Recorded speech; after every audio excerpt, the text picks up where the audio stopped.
के smart tyre, safe fuel, stay safe. Doctor ortho Ayurvedic oil एवं capsule, अब दर्द भी घुटने टेकेगा। मुल्तानी पश्मीना, अपने हक का खाओ, सब कुछ पचाओ। PIMR Indore joins India's elite universities, bringing global top 20 standards. सभी पशुपालकों की पसंद, देश का नंबर 1 कपिला पशु आहार।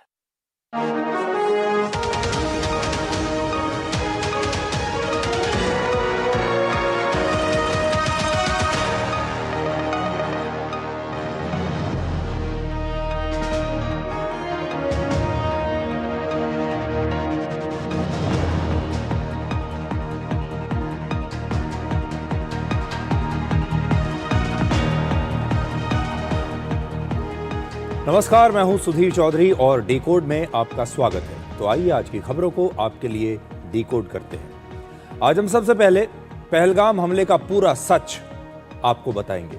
इस हमले को आज 1 साल पूरा हो चुका है और हम आपको इससे जुड़ी आज ऐसी बातें बताएंगे जो आपने पहले कभी नहीं सुनी होंगी। अगर पहलगाम में ही रहने वाले मामा भांजे की एक जोड़ी चाहती तो ये हमला टल सकता था, लेकिन इन्होंने 3000 रुपए लेकर आतंकवादियों की मदद की और देश के साथ गद्दारी की। आज हम पहली बार आपको इन पाकिस्तानी आतंकवादियों के चेहरे दिखाएंगे और इनके उस मास्टरमाइंड की तस्वीर भी दिखाएंगे जो इस समय पाकिस्तान में कहीं छिपकर बैठा हुआ है। और साथ ही ये प्रण भी करेंगे कि भारत इस घटना को कभी भी भूलेगा नहीं। इसके बाद एक और बड़ा खुलासा। ऑपरेशन सिंदूर से पाकिस्तान इतना बौखला गया था कि वो भारत की राजधानी दिल्ली को निशाना बनाना चाहता था। 9 मई 2025 की देर रात पाकिस्तान ने दिल्ली पर अपनी एक बैलिस्टिक मिसाइल से हमला किया। पाकिस्तान इस हमले से भारत का मनोबल तोड़ना चाहता था और ज्यादा से ज्यादा लोगों का खून बहाना चाहता था, लेकिन भारतीय वायुसेना ने पाकिस्तान की इस मिसाइल को दिल्ली पहुंचने से पहले ही नष्ट कर दिया। आज ये पूरी कहानी आपको हम सुनाएंगे और जरा तब तक कल्पना करके देखिए कि पाकिस्तान की कोई मिसाइल अगर उस रात दिल्ली पहुंच जाती तो क्या होता। और आखिर में नासिक TCS मामले पर बड़ी खबर आपके लिए यह है कि धर्मांतरण के लिए खासतौर पर कम उम्र और कम तनख्वाह वाली लड़कियों को चुना जाता था। इन लड़कियों की उम्र 21 से 30 वर्ष के बीच थी और इनकी तनख्वाह थी 20,000 रुपए प्रति महीना। इसके साथ ही इस मामले की आरोपी निदा खान पर नया अपडेट यह है कि पुलिस ने उसे धर्मांतरण का आरोपी माना है और पुलिस उसकी तलाश में अब लगातार छापेमारी कर रही है। लेकिन आज सबसे पहले आपको यह दिखाते हैं कि ईरान कैसे अपनी मिसाइल पावर को, अपनी मिसाइल्स को सेलिब्रेट कर रहा है। कल रात को तेहरान की सड़कों पर हजारों लोगों ने ईरान का झंडा लेकर एक जुलूस निकाला और इस जुलूस में ईरान की सेना अपने खुर्रम शहर बैलिस्टिक मिसाइल के साथ शामिल हुई थी और इसकी रेंज लगभग 2000 किलोमीटर तक है।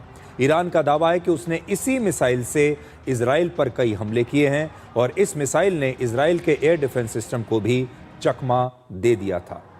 इस प्रदर्शन के साथ ईरान पूरी दुनिया को यह संदेश दे रहा है कि वो कमज़ोर नहीं है। अपनी जनता को वो ये सेलिब्रेट करने का मौका दे रहा है। जनता के बीच में ईरान की सेना अपने इन मिसाइल्स की नुमाइश लगा रही है। इन्हें जनता के बीच ले जाकर जनता को दिखा रही है। ये अपने आप में एक नई बात है। आप देखिए ये जुलूस पहले।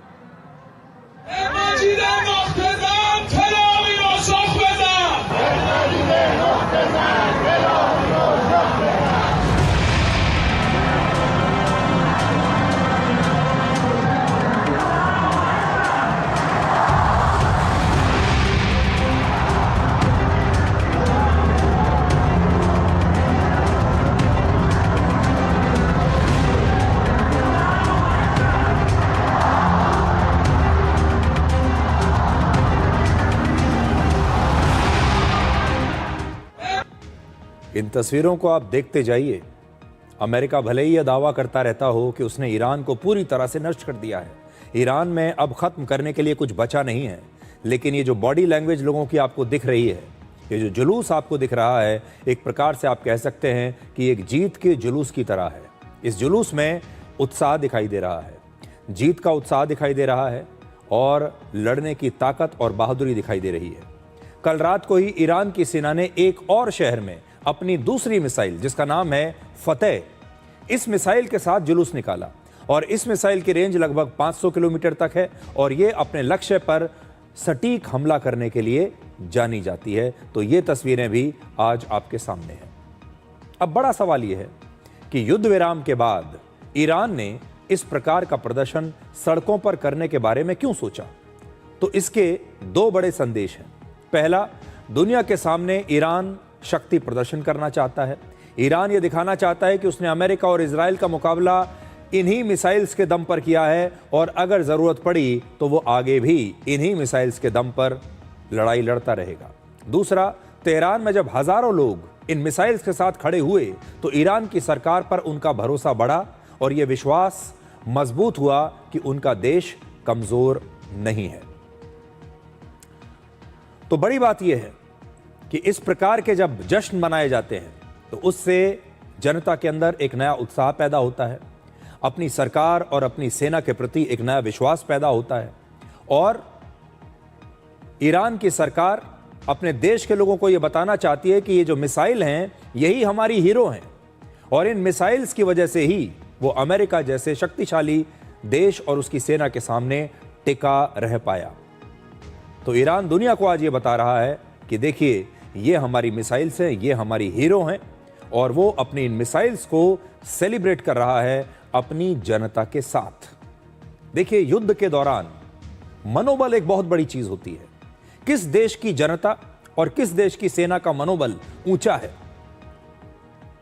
इस पर बहुत कुछ निर्भर करता है और यह कहना पड़ेगा कि ईरान की जनता का जो मनोबल है इस युद्ध के दौरान गिरा नहीं और ईरान की सरकार और वहां की सेना लगातार ये कोशिश कर रही है कि लोगों का, उनके देश की जनता का जो मनोबल है वो लगातार ऐसे ही ऊंचा रहे, वो बढ़ता रहे। 28 फरवरी को इस युद्ध के शुरू होने से पहले ईरान के पास लगभग 6000 मिसाइल्स थी और इतने दिन के युद्ध के बाद अब भी ईरान के पास लगभग 3000 मिसाइल्स बची हुई हैं, ऐसा ईरान का दावा है। ईरान ने युद्ध विराम के दौरान अपनी उन मिसाइल्स को भी अंडरग्राउंड सैन्य ठिकानों से बाहर निकाल लिया है जो अमेरिका के हमलों की वजह से मलबे के नीचे, जमीन के अंदर दब गई थी। तो ये जो प्रदर्शन हो रहे हैं ये ईरान के मिसाइल प्रोग्राम को दुनिया के सामने रखते हैं। आज जब मिसाइल्स की बात हो ही रही है और ईरान अपने इन मिसाइल्स को इतना सेलिब्रेट कर रहा है तो आपको ये भी बता देते हैं कि ईरान की टॉप 5 मिसाइल्स कौन सी हैं। इन मिसाइल्स की खासियत है इनकी रेंज, इनकी स्पीड और सटीक निशाना। तो इनमें पहला नंबर है खैबर शिकन मिसाइल। इस मिसाइल की रेंज लगभग 1500 किलोमीटर है। यह हवा में तेजी से दिशा बदल सकती है, इसलिए इसे मार गिराना बहुत मुश्किल होता है। दूसरी मिसाइल है फतह 1। ईरान इसे अपनी हाइपरसोनिक मिसाइल कहता है। इसकी रफ्तार 6000 किलोमीटर प्रति घंटे से ज्यादा है और यह हवा में ही अपना रास्ता बदलकर दुश्मन के एयर डिफेंस सिस्टम्स को आसानी से चकमा देती है। तीसरी मिसाइल का नाम है इमाद। यह ईरान की एक बहुत ही एडवांस्ड और लंबी दूरी की बैलिस्टिक मिसाइल है। इसकी रेंज लगभग 1700 किलोमीटर है। इसे ईरान की सेना का वर्क हॉर्स कहा जाता है, यानी एक ऐसी मिसाइल जिसका सबसे ज्यादा इस्तेमाल होता हो और जिस पर सबसे ज्यादा भरोसा भी हो। चौथी मिसाइल का नाम है गद्र।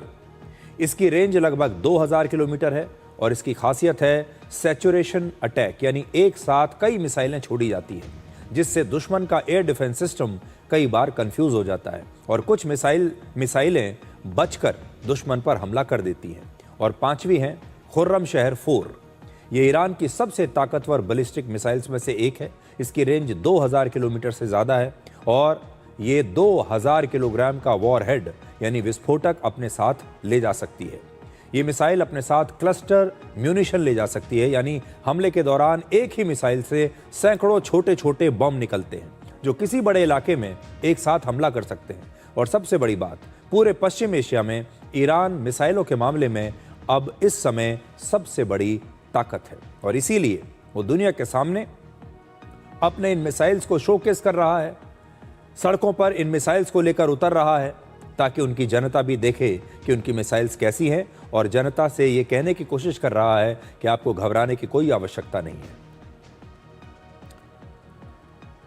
तो ईरान युद्ध पर आज की सबसे बड़ी खबर आपके लिए यह है कि अमेरिका ने 19 अप्रैल को ईरान के जिस समुद्री जहाज टॉस्का पर कब्जा कर लिया था अमेरिका का आरोप है कि इस शिप पर ऐसे सामान हो सकते हैं जिन्हें हम डुअल यूज आइटम्स कहते हैं, यानी ऐसे इलेक्ट्रॉनिक्स, मशीन पार्ट्स और इक्विपमेंट्स जिसका इस्तेमाल सिविलियन और ईरान की सेना दोनों कर सकते हैं। उदाहरण के लिए जीपीएस सिस्टम। यह सिस्टम किसी गाड़ी को रास्ता भी दिखा सकता है, किसी सिविलियन कार में भी लग सकता है और मिसाइल्स को भी इसके लक्ष्य तक पहुंचा सकता है, मिसाइल्स में भी काम आ सकता है। आज हम आपको अमेरिका की सेना ने इस शिप को कैसे काबू में किया वो पूरा फुटेज आपको वीडियो दिखाने वाले हैं। और अमेरिका अभी इस जहाज में मिले सामानों की जांच कर रहा है।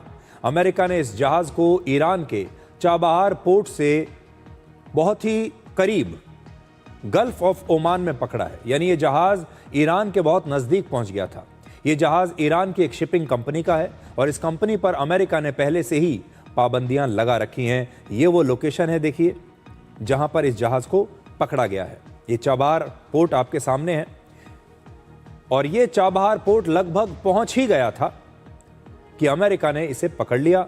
ये जो लाल रंग की लाइन आप देख रहे हैं, ये गल्फ ऑफ ओमान में अमेरिका की नाकेबंदी की लाइन है।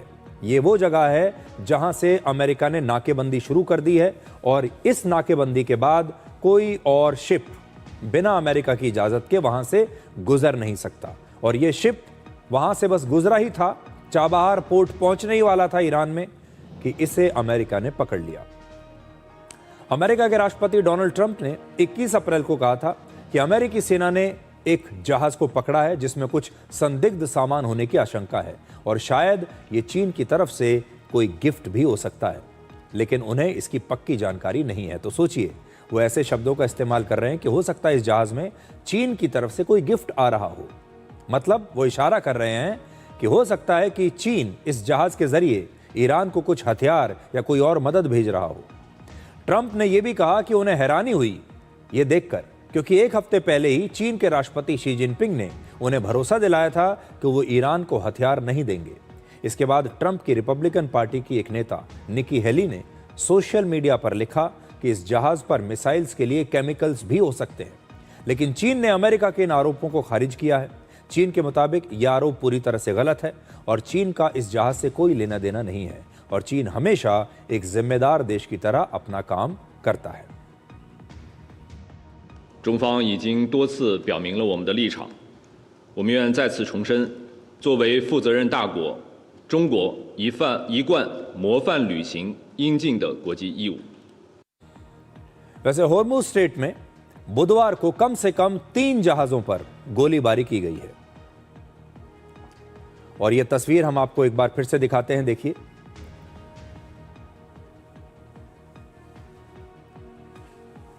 Further intents to enter or exit an Iranian port will be subject to the right of visit and search in accordance with international law.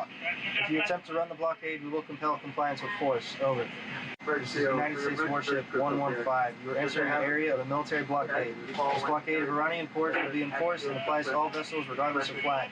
Any vessel that further intends to enter or exit an Iranian port will be subject to the right of visit and search in accordance with international law. If you attempt to run the blockade, we will compel compliance with force. Over. United States Warship 115. You are entering an area of a military blockade. This blockade of Iranian ports will be enforced and applies to all vessels regardless of flag. Any vessel that further intends to enter or exit an Iranian port will be subject to the right of visit and search in accordance with international law. If you attempt to run the blockade, we will compel compliance.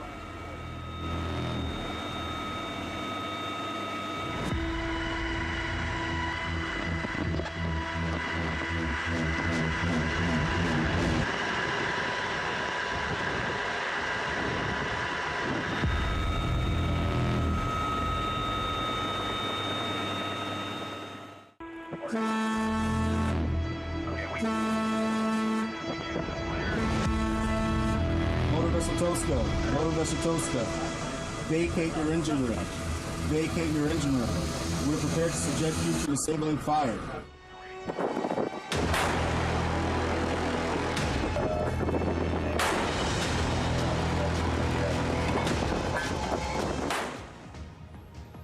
तो देखिए, Iran इस बार एक नई प्रकार की युद्ध नीति दुनिया के सामने लेकर आया है। इसमें हथियार भी हैं और इसमें सोशल मीडिया भी है। इसमें अपनी बात कहने के नए नए अंदाज ईरान दुनिया को दिखा रहा है। आपने देखा होगा कि ईरान इससे पहले AI जनरेटेड वीडियोस लगातार बनाकर सोशल मीडिया पर पोस्ट कर रहा है, जिसमें ईरान की तरफ की कहानी होती है इस युद्ध के बारे में। अब अमेरिका के राष्ट्रपति ट्रंप ने इस युद्ध विराम को और बढ़ा दिया है और आज भारत में ईरान के दूतावास ने इस पर एक वीडियो जारी किया है। ये एक कॉमेडी वीडियो है। इसमें दिखाया गया है कि ईरान ने ट्रंप के साथ एक बार भी युद्ध विराम के लिए कोई बातचीत नहीं की थी, लेकिन ट्रंप अपनी कल्पनाओं में ही ईरान के साथ बातचीत करते हैं, कल्पनाओं में खोए हुए हैं और वो काल्पनिक बातचीत के आधार पर कुछ भी दावा कर देते हैं। ये एक नए प्रकार का वीडियो ईरान ने जारी किया है, आप भी देखिए।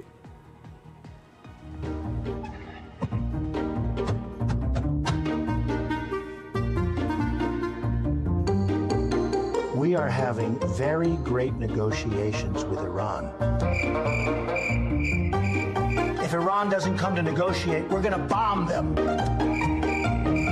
2,000 years later. So where are the Iranians? This is from Iran.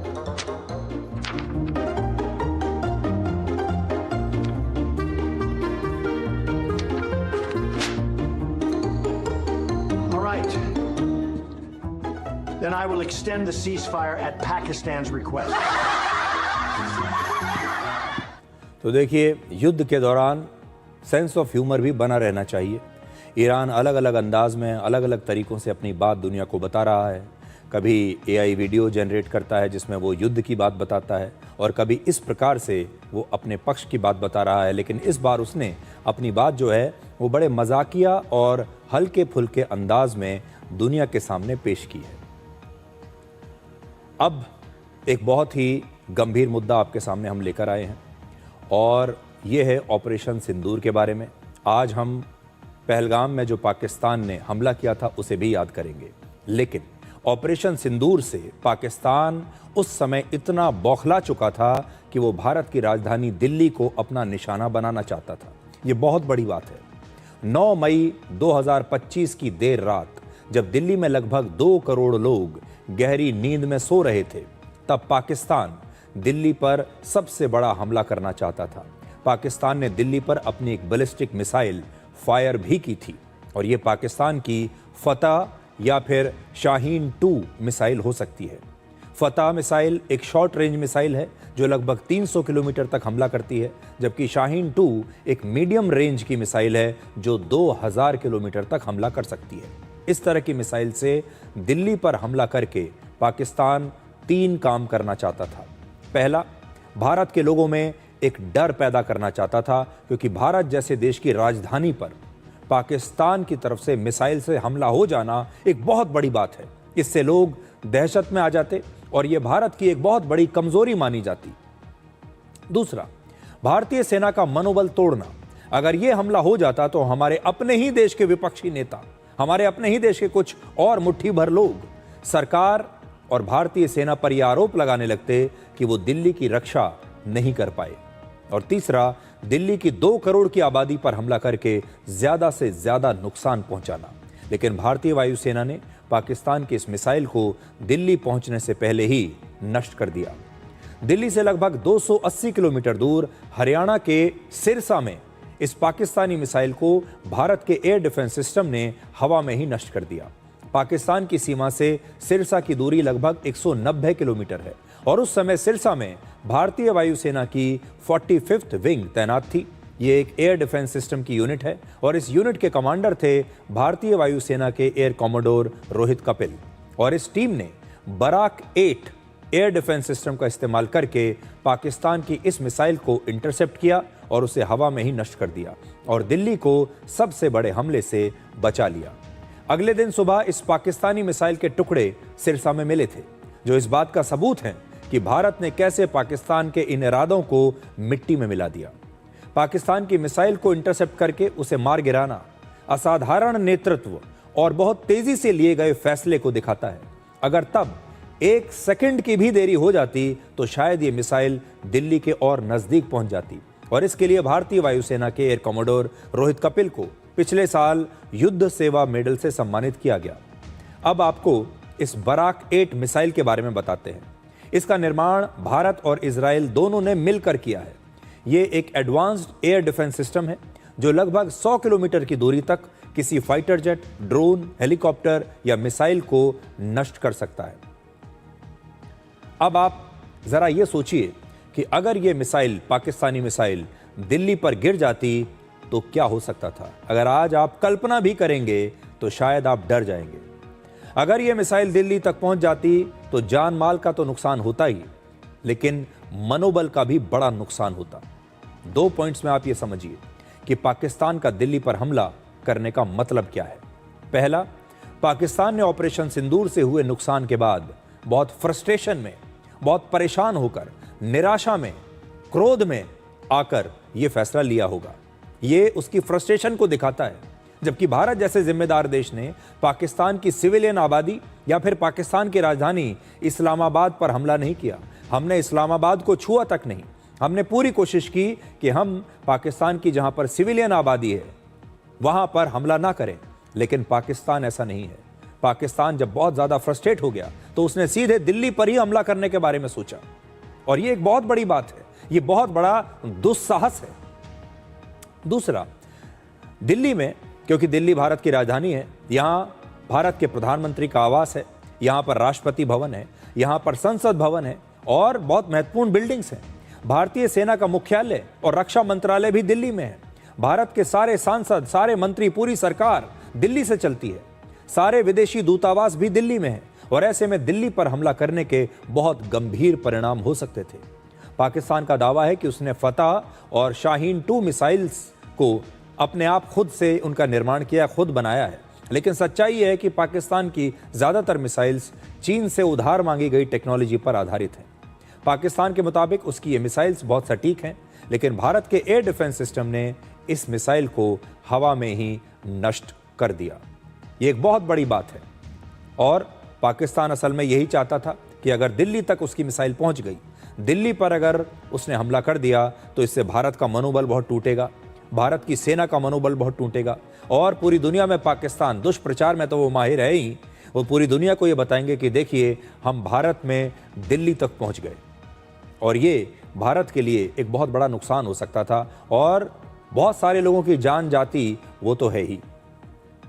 लेकिन क्या आप जानते हैं कि दुनिया में मिसाइल बनने से पहले ही इस मिसाइल को रोकने की तैयारी कर ली गई थी। ये ठीक वैसे ही है जैसे जहर को बनाने से पहले जहर को खत्म करने वाली दवा बना ली जाती है, या जब गोलियां बनी तो उसके साथ ही बुलेट प्रूफ जैकेट भी बन गई ताकि उस गोली को रोका जा सके, उस गोली से बचा जा सके।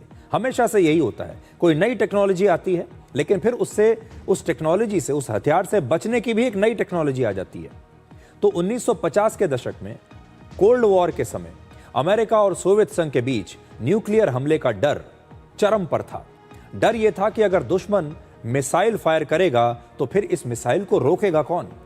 ऐसे में अमेरिका ने एक नाइकी एजेक्स सिस्टम बनाया। वैसे तो इसे फाइटर जेट्स पर हमले के लिए बनाया गया था, लेकिन इससे मिसाइल्स को भी मार गिराने की कोशिश हुई। हालांकि यह परीक्षण पूरी तरह सफल नहीं रहा, लेकिन यहीं से एंटी बैलिस्टिक मिसाइल बनाने की शुरुआत हुई। इसके बाद 1960 के दशक में सोवियत संघ ने एक बड़ा प्रोजेक्ट शुरू किया जिसका नाम था A-35 anti ballistic missile system. इसका मकसद था कि अगर दुश्मन देश मिसाइल से हमला करे तो उसे हवा में ही रोक दिया जाए, और इसे खास तौर पर सोवियत संघ की राजधानी मॉस्को की रक्षा के लिए बनाया गया था, और वर्ष 1961 में इसका सफल परीक्षण भी किया गया। इस परीक्षण को आधुनिक मिसाइल डिफेंस सिस्टम की नींव माना जाता है।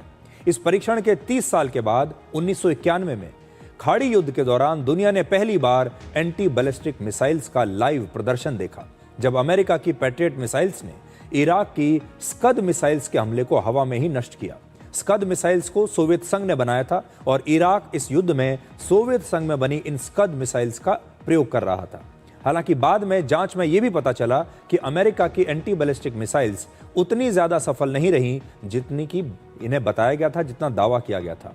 लेकिन यह पहला मौका था जब पूरी दुनिया ने यह समझा कि मिसाइल को हवा में ही भी रोका जा सकता है, मिसाइल को हवा में भी नष्ट किया जा सकता है। इससे पहले तक लोग सोचते थे कि एक बार मिसाइल अगर आपने फायर कर दी तो फिर यह अपना काम करके ही आएगी।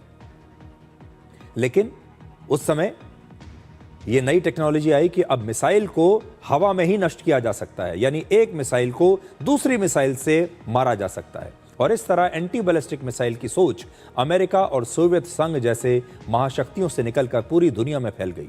लेकिन एंटी बैलिस्टिक मिसाइल्स की दुनिया में असली गेम चेंजर जिसे आप कह सकते हैं वो है इजराइल।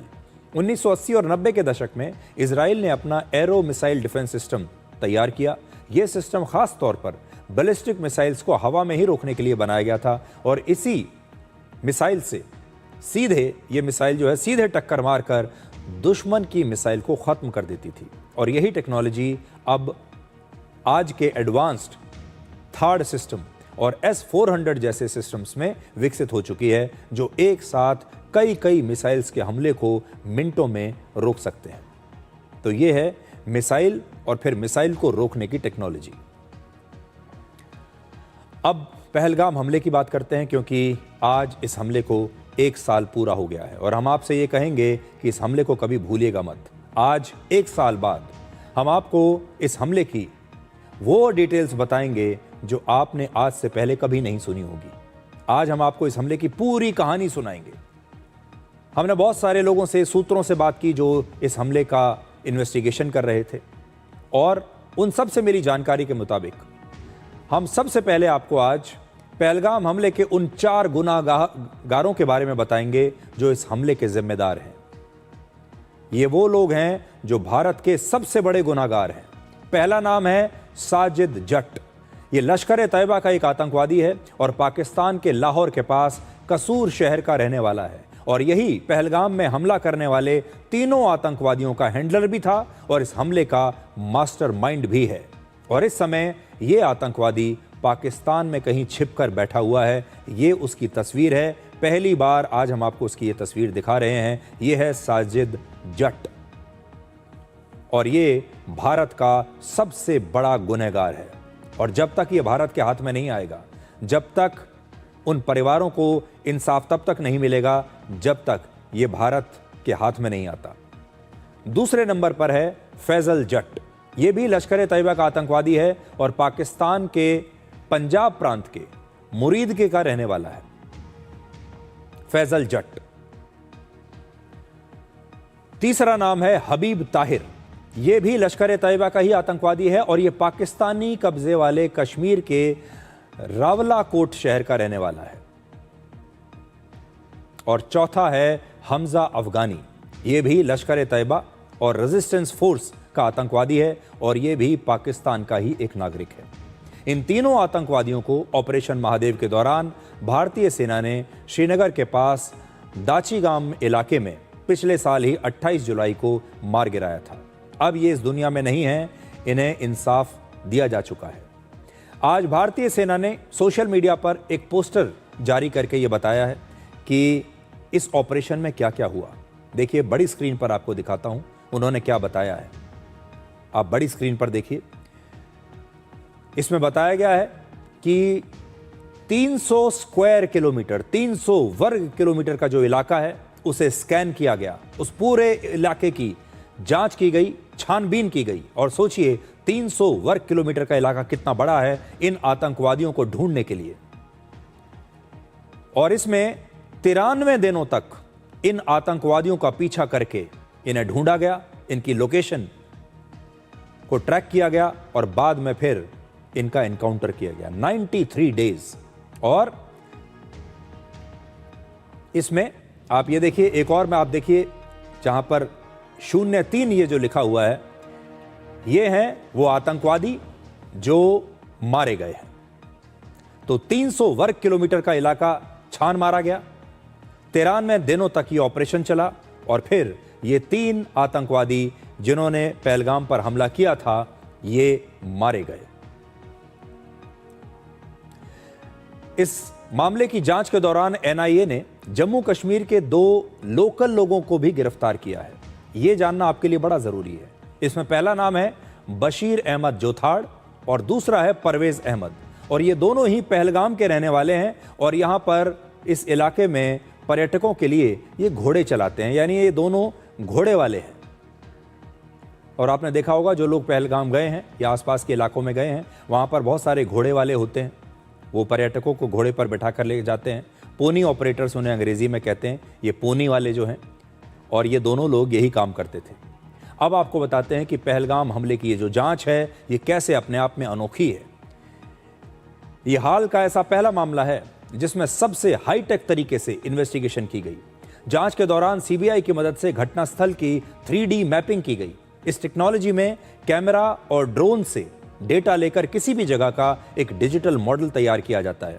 इसमें हर छोटी छोटी चीज भी स्पष्ट दिखाई देती है। जांच एजेंसियां इसका इस्तेमाल किसी क्राइम सीन को अच्छे से समझने के लिए करती हैं और इसे देखकर ऐसा लगता है जैसे ठीक आप उसी स्थान पर खड़े हैं। इसके अलावा इनकी पहचान करने के लिए सबसे सटीक वैज्ञानिक जांच डीएनए मैचिंग का इस्तेमाल किया गया। डीएनए मैचिंग में दो लोगों के डीएनए को मिलाकर यह देखा जाता है कि वो एक जैसे हैं या नहीं, और पूरी दुनिया के हर इंसान का डीएनए अलग अलग होता है। बैलिस्टिक फॉरेंसिक एनालिसिस की मदद से यह पता चला कि पहलगाम हमले में इस्तेमाल हथियार और एनकाउंटर के बाद इन तीनों आतंकवादियों के पास जो हथियार मिले वो एक ही हैं, और डिजिटल फॉरेंसिक से आतंकवादियों के मोबाइल फोन की जांच की गई और फिर पुराने हमलों से इन आतंकवादियों के कनेक्शन का पता चला। एनआईए ने कुल 1113 लोगों की जांच की, 1113 लोगों से पूछताछ की। सोचिए कितना बड़ा इन्वेस्टिगेशन था। इसमें पहलगाम के पास डोक में रहने वाले 543 लोगों से पूछताछ हुई। डोक जो है ये पहाड़ों पर बसी एक ऐसी बस्तियां होती हैं जिसमें अक्सर चरवाहे रहते हैं। 117 पोनी यानी घोड़े चलाने वालों से पूछताछ की गई। 69 दूसरे पशुओं के मालिक से पूछताछ हुई। 42 फोटोग्राफर से पूछताछ हुई। 52 ढाबे वाले, भेलपूरी वाले और चाय स्टॉल चलाने वाले लोगों से पूछताछ हुई जो आसपास ये खाने पीने का सामान बेचते थे। 36 टिकट काउंटर और जिप लाइन वाले जो लोग थे उनसे बात हुई। 54 अन्य लोगों से पूछताछ की गई। 25 टैक्सी ड्राइवर से पूछताछ हुई। 23 दूसरे जिलों के जो संदिग्ध लोग थे उनसे पूछताछ हुई। 19 दुकान मालिक जो थे आसपास के उनसे पूछताछ हुई और 31 ऐसे लोगों से पूछताछ हुई जो आसपास शॉल बेचने के लिए, जो शॉल हॉकर्स होते हैं जो घूमते रहते हैं शॉल बेचने के लिए कि कश्मीरी शॉल आप ले लीजिए, उनसे भी पूछताछ हुई। ये पूरा ब्रेकअप है। यानी जांच एजेंसियों ने सिर्फ संदिग्ध लोगों की नहीं बल्कि हर उस व्यक्ति से बात की, उससे पूछताछ की जो घटना के समय उस इलाके में मौजूद था या जिसके पास जरा सी भी कोई जानकारी हो सकती थी। अब सोचिए आप, 1113 लोग इस जांच में शामिल थे। इतने हजारों की संख्या में लोगों से पूछताछ हुई। अब आपको पहलगाम हमले में लालच और लोकल सपोर्ट की कहानी सुनाते हैं जिन्हें सुनकर आपका दिल टूट जाएगा। अगर पहलगाम में ही रहने वाले मामा भांजे की एक जोड़ी चाहती तो यह हमला टल सकता था, लेकिन इन्होंने 3000 रुपए लेकर, मात्र 3000 रुपए के लालच में भारत के साथ गद्दारी की और देश की सुरक्षा को दांव पर लगा दिया। इन दोनों के नाम है बशीर अहमद जोथाड़ और परवेज अहमद। 3 आतंकवादियों के बाद ये 2 लोग भी आरोपी हैं। पहलगाम हमले से ठीक एक दिन पहले यानी 21 अप्रैल को बशीर अहमद ने ही सबसे पहले जंगलों में छिपे 3 आतंकवादियों को देखा था। इन आतंकवादियों ने बशीर से कहा कि वो उन्हें किसी सुरक्षित जगह पर ले जाए और उनके खाने पीने का इंतजाम करे। आतंकवादियों ने बशीर से कहा कि ये सब काम उसे अल्लाह के नाम पर करना चाहिए, कश्मीर की आज़ादी के नाम पर करना चाहिए और भारत जो जुल्म कर रहा है कश्मीर पर उसके लिए करना चाहिए, उसका बदला लेने के लिए करना चाहिए।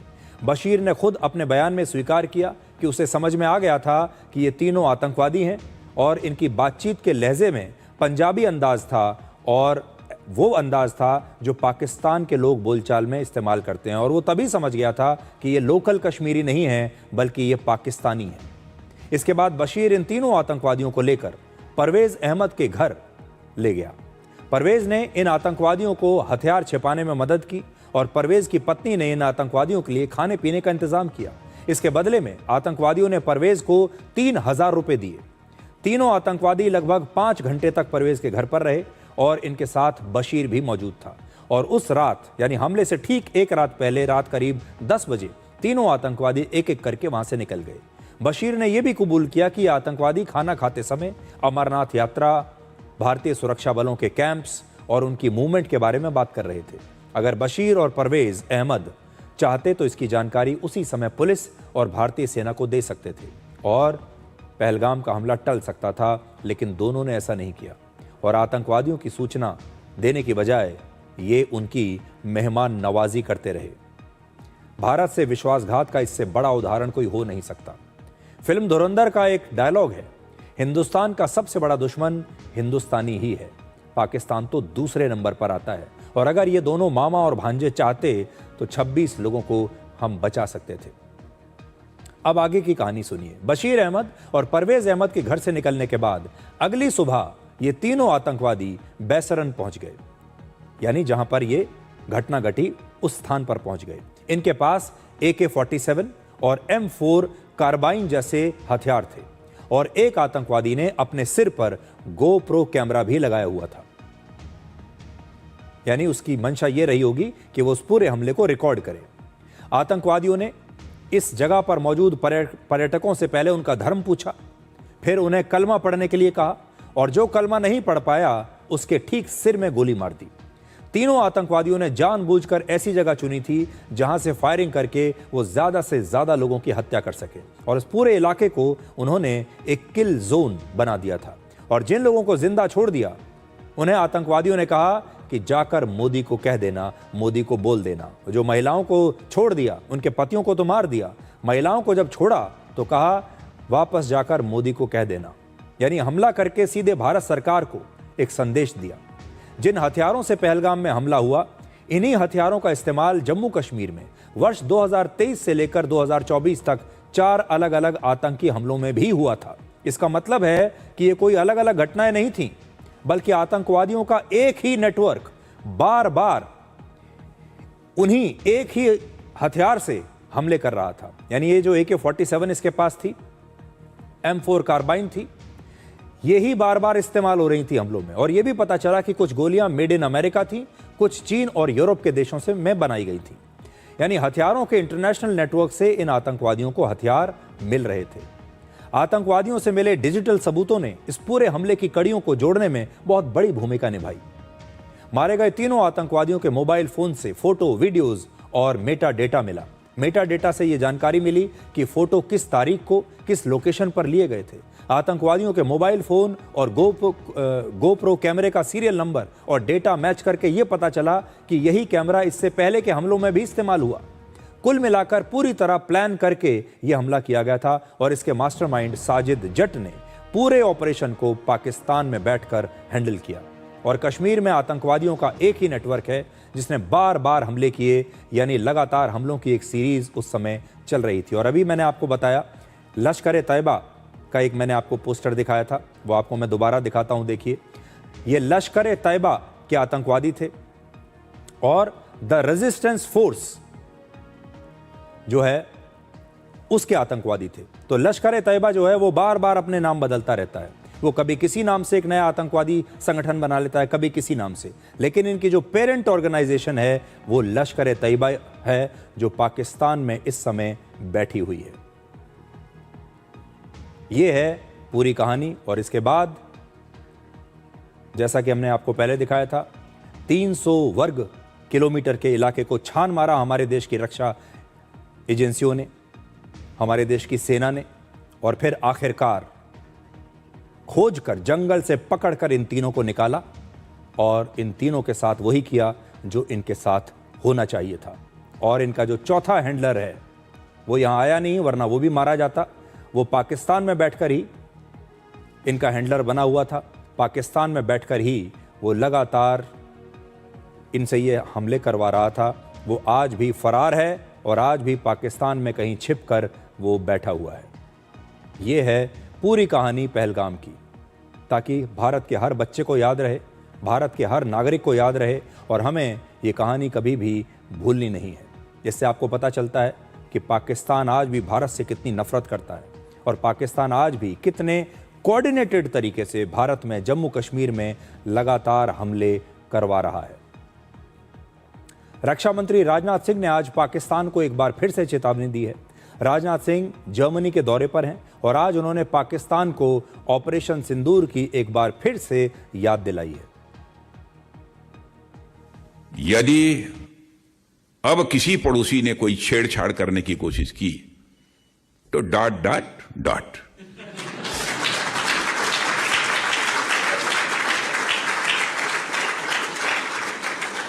और पड़ोसी तो ठीक ठाक है, एक ही गड़बड़ है जिसको आप लोग जानते हैं। और आप देखिए, आज पहलगाम हमले का 1 वर्ष पूरा हुआ है और आज ही के दिन भारतीय वायुसेना ने एक एक्सप्रेस वे पर अपना पराक्रम दिखाया। उत्तर प्रदेश में आज से वायुसेना का 2 दिनों का एक युद्धाभ्यास शुरू हुआ है।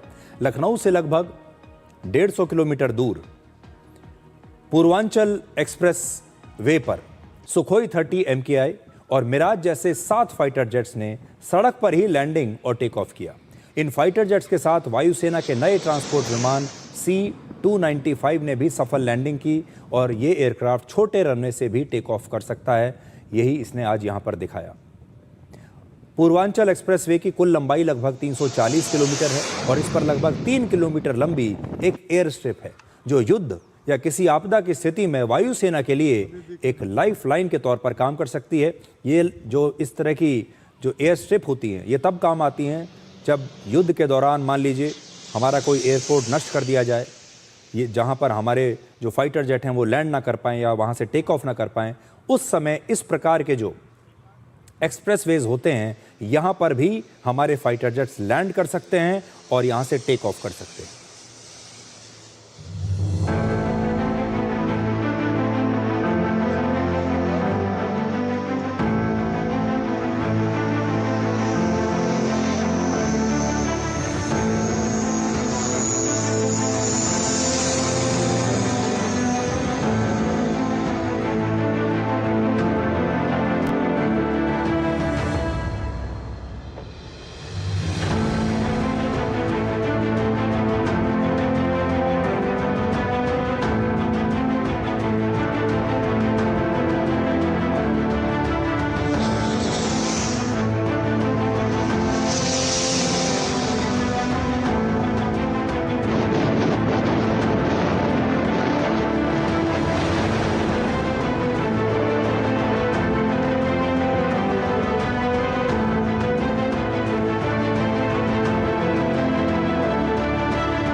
अब बात करते हैं नासिक के TCS ऑफिस में चल रहे धर्मांतरण रैकेट की, जिसके बारे में पूरे देश में चर्चा हो रही है। आपके घरों में, आपके परिवार में भी ये चर्चा ज़रूर हुई होगी, क्योंकि सभी लोग इससे चिंतित हैं और देश में पहली बार शायद ऐसी बहस चल रही है कि अभी तक हम जिम में ये सब होते हुए देख रहे थे, लेकिन अब बड़ी कंपनियों के कॉरपोरेट ऑफिसेज में भी ये सब हो रहा है। ये जानकर पूरे देश के लोग बहुत हैरान हैं। आज हम आपको ये बताते हैं कि TCS में, इस नासिक ऑफिस में जिन लड़कियों को निशाना बनाया जाता था, उनमें कुछ खास बातें देखी जाती थी। पहले से उनकी प्रोफाइलिंग की जाती थी। इन लड़कियों को कुछ खास कसौटियों पर पहले परखा जाता था। पुलिस ने जो इन्वेस्टिगेशन किया है उसके मुताबिक ज्यादातर पीड़ित लड़कियों की उम्र 21 से 30 वर्ष के बीच है और वो ऐसे परिवारों से आती हैं जहां पर पैसे की सख्त जरूरत है। सभी लड़कियां एसोसिएट लेवल पर काम करती थीं और इनकी औसत सैलरी करीब 20,000 रुपए प्रति महीने थी। यानी TCS में ऐसी लड़कियों को शिकार बनाया जाता था जिनकी उम्र कम है, जिनकी सैलरी भी कम है और जिन्हें नौकरी की बहुत ज्यादा जरूरत है। और यही कारण है कि इन्हें डरा धमकाकर चुप कराया जा सकता है और जो धर्मांतरण कराने पर किसी भी प्रकार का विरोध ना कर सके, ऐसी मजबूर लड़कियों को चुना जाता था। इस तरह से किसी भी लड़की को चुनने से पहले उसकी पहले ये प्रोफाइलिंग की जाती थी। पुलिस का कहना है कि निदा खान जबरदस्ती धर्मांतरण करवाती थी और अब उसे पकड़ने के लिए लगातार पुलिस छापेमारी कर रही है। गिरफ्तारी से बचने के लिए निदा खान ने पहले अदालत में अग्रिम जमानत की अर्जी दी थी, लेकिन उसे अग्रिम जमानत अदालत से नहीं मिली। उसकी एप्लीकेशन रिजेक्ट हो गई। अब बड़ा सवाल यह है कि निदा खान अगर निर्दोष हैं तो वो पुलिस से भाग क्यों रही हैं? अगर उन्हें पूरा यकीन है कि उन्होंने कुछ नहीं किया है तो वो पुलिस के साथ इन्वेस्टिगेशन में शामिल हो। इस जांच में उन्हें मदद करनी चाहिए, खुद सामने आकर बताना चाहिए। इस मामले में अब तक 8 लोगों को गिरफ्तार किया गया है और कुल 9 FIR दर्ज की गई है। FIR के मुताबिक इस मामले में एक और मुख्य आरोपी है जिसका नाम है दानिश शेख, और दानिश ने पीड़िता की पहचान अपने साथियों तौसिफ और निदा से करवाई थी, जिसमें जो पीड़िता है जिसने शिकायत की है उसका ऐसा कहना है। आरोप है कि उन्होंने हिंदू रीति रिवाजों और देवी देवताओं का मजाक उड़ाया और वो पीड़ितों के सामने, इन लड़कियों के सामने हिंदू धर्म के बारे में आपत्तिजनक टिप्पणियां किया करते थे ताकि पीड़ितों को उकसाया जा सके, उन पर मानसिक दबाव बन सके, उन्हें एक प्रकार से ब्रेन वॉश किया जा सके। पुलिस की जांच में यह भी पता चला कि टीसीएस के पॉश, आप जानते हैं एक पॉश कमेटी होती है हर ऑफिस में, जिसका मतलब होता है prevention of sexual harassment committee. तो ये पॉश कमेटी हर बड़ी कंपनी में जरूरी होती है, अनिवार्य होती है, लेकिन इसमें भी कमियां थीं। इस पॉश कमेटी में कई सदस्य लोकल नहीं थे और इसकी जो मीटिंग्स हुआ करती थी वो वीडियो कॉन्फ्रेंस के जरिए हो रही थी। अब पुलिस ने सुझाव दिया है कि इस कमेटी में स्थानीय सदस्य होने चाहिए और हर हफ्ते, हर 3 हफ्तों में एक फिजिकल मीटिंग होनी चाहिए, यानी आमने सामने मीटिंग होनी चाहिए। पिछले हफ्ते टीसीएस ने इस पूरे विवाद पर अपना पक्ष रखा था और बताया था कि कंपनी ने इस मामले की जांच के लिए एक कमेटी बनाई है। टीसीएस ने यह भी कहा था कि निदा खान एचआर मैनेजर नहीं है बल्कि सिर्फ एक प्रोसेस एसोसिएट है, वो किसी बहुत ऊंचे पद पर नहीं थी। और उन्होंने यह भी कहा था कि इस प्रकार की कोई जो शिकायत है उनकी जांच में अभी तक सामने नहीं आई है, लेकिन पुलिस कुछ और कह रही है। आज हम ये सुझाव एक बार फिर से रखना चाहेंगे सरकार के सामने, प्रशासन के सामने, कि हर जिले में जो इस प्रकार की बड़ी बड़ी कंपनियों के दफ्तर होते हैं या कंपनियों की फैक्ट्रियां होती हैं जहां पर 50-100 से ज़्यादा कर्मचारी काम करते हैं, हर कंपनी की अपनी अलग एचआर पॉलिसीज़ होती हैं और फिर वो कंपनी के दफ्तर में उस 4 दीवारी में वो जो एचआर पॉलिसीज़ होती हैं उसकी वही एक संविधान की तरह चलती है। एक अलग देश की तरह वो कंपनी चलती है जहाँ के नियम कानून बिल्कुल अलग हैं, जबकि ये सारे नियम कानून, एचआर पॉलिसीज़ भारत के संविधान और हमारे देश के हर नागरिक के जो उसके जो राइट्स हैं उसके हिसाब से होने चाहिए। इसलिए राज्य सरकारों को और लोकल प्रशासन को समय समय पर यह जांच करनी चाहिए कि उनके इलाके में जो बड़ी कंपनियां हैं उनकी एचआर पॉलिसीज क्या हैं। कहीं वो अपनी एचआर पॉलिसीज में ऐसी बातें तो नहीं लिख रहे हैं जो कि नाजायज हैं। इस बात की जांच प्रशासन को करते रहना चाहिए। अब एक और आपको सावधान करने वाली खबर। आज के समय में डिजिटल अरेस्ट से बचने का सबसे बड़ा हथियार क्या है? वो है जागरूकता और आपकी समझदारी। महाराष्ट्र के पुणे में 81 वर्ष के एक बुजुर्ग ने अपनी समझदारी से अपने युवा बेटे को 12 लाख रुपए की ठगी से बचा लिया। पुलिस के अनुसार 35 वर्षीय एक केमिकल इंजीनियर को एक अनजान नंबर से कॉल आया। कॉल करने वाले ने खुद को मुंबई पुलिस का अधिकारी बताकर ड्रग्स से जुड़े एक पार्सल के नाम पर उसकी गिरफ्तारी की धमकी दी। साइबर ठगों ने इंजीनियर और उसकी पत्नी को एक प्राइवेट मैसेजिंग ऐप पहले डाउनलोड करने के लिए कहा और उन्हें लगातार वीडियो कॉल पर फिर रखा। दोनों पति पत्नी लगभग 27 घंटे तक इस वीडियो कॉल पर बने रहे और इस दौरान साइबर ठगों ने उन्हें धमकी देकर 12 लाख रुपए वसूलने की कोशिश की। डिजिटल अरेस्ट की वजह से जब पिता ने अपने बेटे को बड़ा परेशान देखा, उसे बेटे के व्यवहार पर शक हुआ। इसके बाद जब पिता ने बेटे से उसकी परेशानी की वजह पूछी बार बार, तो फिर बेटे ने सारी बात सच सच बता दी। पुलिस के मुताबिक इस इंजीनियर के पिता हाल ही में वरिष्ठ नागरिकों के साइबर अपराध जागरूकता के कार्यक्रम में शामिल हुए थे। तो आजकल भारत सरकार अलग अलग जगह इस तरह के जागरूकता कार्यक्रम कर रही है जहां पर लोगों को बुलाया जाता है। तो वरिष्ठ नागरिकों के लिए एक ऐसा ही कार्यक्रम शुरू किया गया था जिसमें उन्हें जागरूक किया गया था डिजिटल अरेस्ट के बारे में, और ये वहीं से होकर आए थे और इसी वजह से उन्होंने तुरंत डिजिटल अरेस्ट को पहचान लिया और पुलिस को सूचना दे दी। पुलिस जैसे ही इंजीनियर के घर पहुंची, साइबर ठगों ने वीडियो कॉल को तुरंत डिस्कनेक्ट कर दिया और इस तरह इंजीनियर के 12 लाख रुपए बच गए। इस घटना से पता चलता है कि अगर आप सतर्क रहेंगे तो डिजिटल अरेस्ट से आसानी से आप बच सकते हैं। एक और बड़ी जरूरी खबर आपके लिए। महाराष्ट्र के पुणे में जागरूकता से एक परिवार डिजिटल अरेस्ट में पैसे गंवाने से तो बच गया, लेकिन दिल्ली में डिजिटल अरेस्ट में करोड़ों रुपए गंवाने वाले एक व्यक्ति के मामले में एक ऐतिहासिक फैसला आया है जो आप सबको पता होना चाहिए। रिजर्व बैंक ऑफ इंडिया ने डिजिटल अरेस्ट के एक मामले में पहली बार बैंकों को भी दोषी माना है और लगभग 1 करोड़ रुपए वापस लौटाने का आदेश दिया है। पिछले साल दिल्ली में अगस्त से लेकर सितंबर के बीच 78 वर्ष के बैंक के एक रिटायर्ड अधिकारी नरेश मल्होत्रा डिजिटल अरेस्ट के शिकार हुए थे। इस दौरान उनसे साइबर ठगों ने 22 करोड़ 92 लाख रुपए लूट लिए। सोचिए, 22 करोड़, लगभग 23 करोड़ रुपए लूट लिए। इसके बाद उन्होंने इस मामले में सुप्रीम कोर्ट में एक याचिका दायर की और आरबीआई में भी शिकायत की।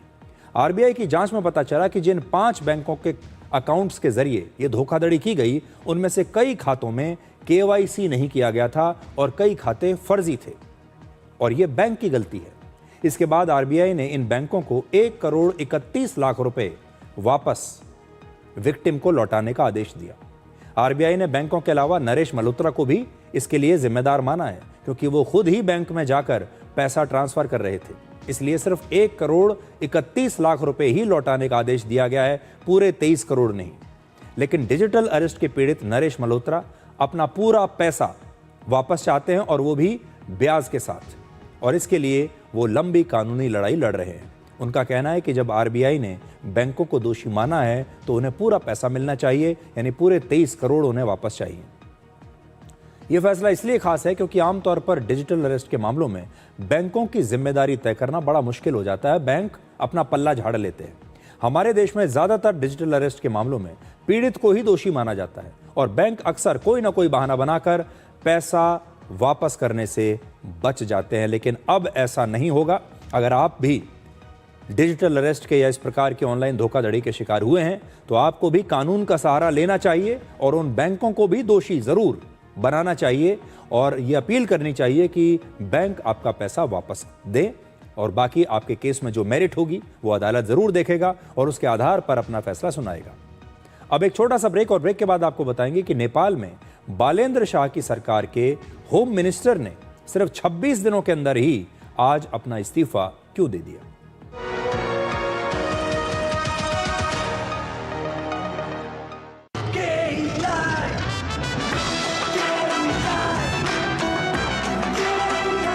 विकसित भारत का विकसित भारत।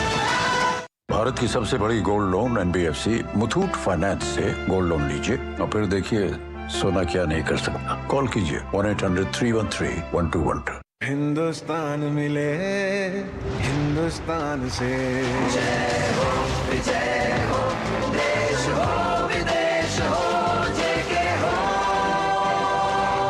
देश का टायर जेके टायर।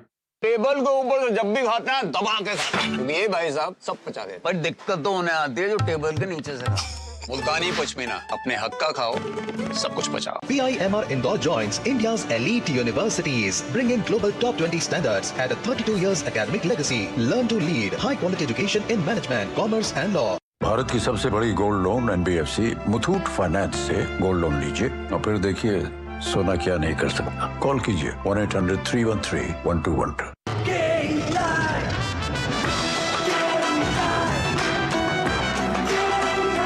विकसित भारत का विकसित भारत।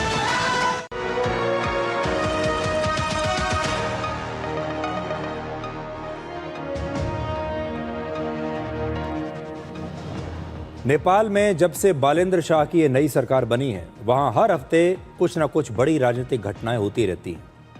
बालेंद्र शाह की सरकार को अभी सिर्फ 26 दिन हुए हैं, और आज नेपाल के गृह मंत्री 38 वर्ष के सूदन गुरुङ ने अपने पद से इस्तीफा दे दिया है।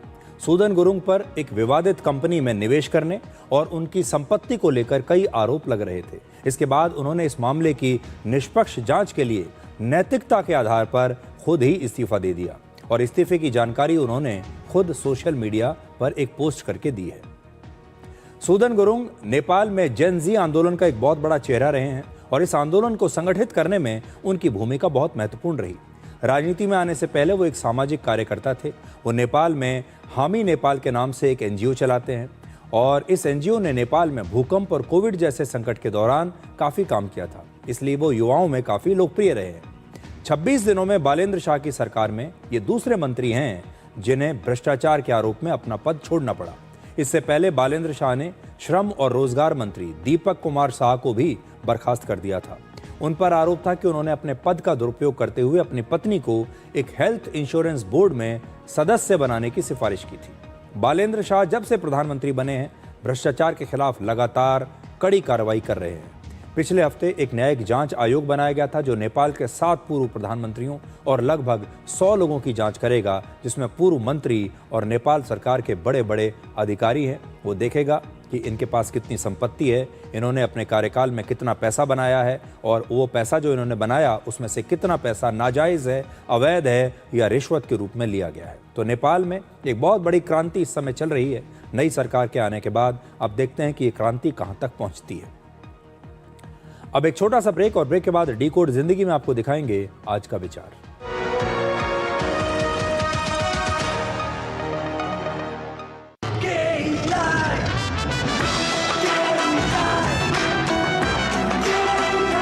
विकसित भारत का विकसित भारत।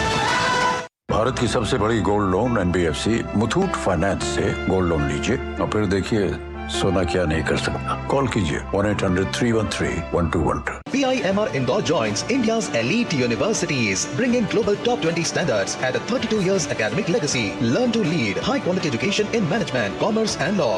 बिजली का बिल, किराना, स्कूल फीस सब हो गया।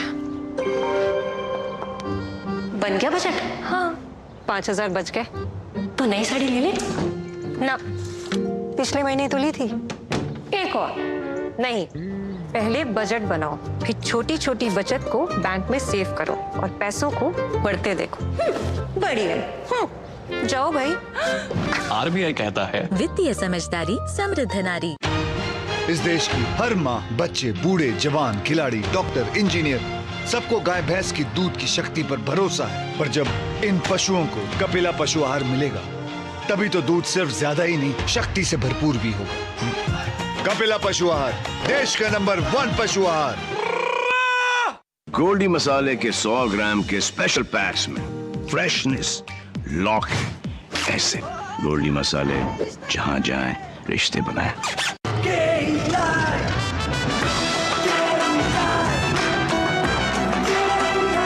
विकसित भारत का विकसित भारत।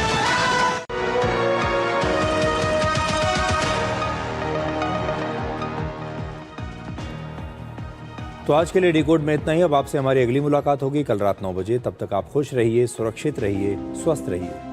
और कुछ परिस्थितियां आपके दिल को कष्ट जरूर देती हैं, लेकिन आपकी सोच को स्पष्ट कर देती हैं। नमस्कार।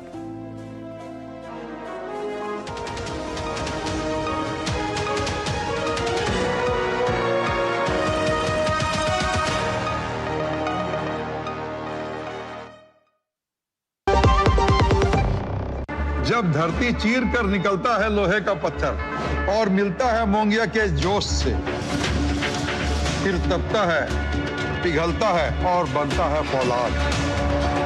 अब होता है सरिया सारी खूबियों के साथ। मोंगिया स्टील, मजबूत देश का मजबूत सरिया।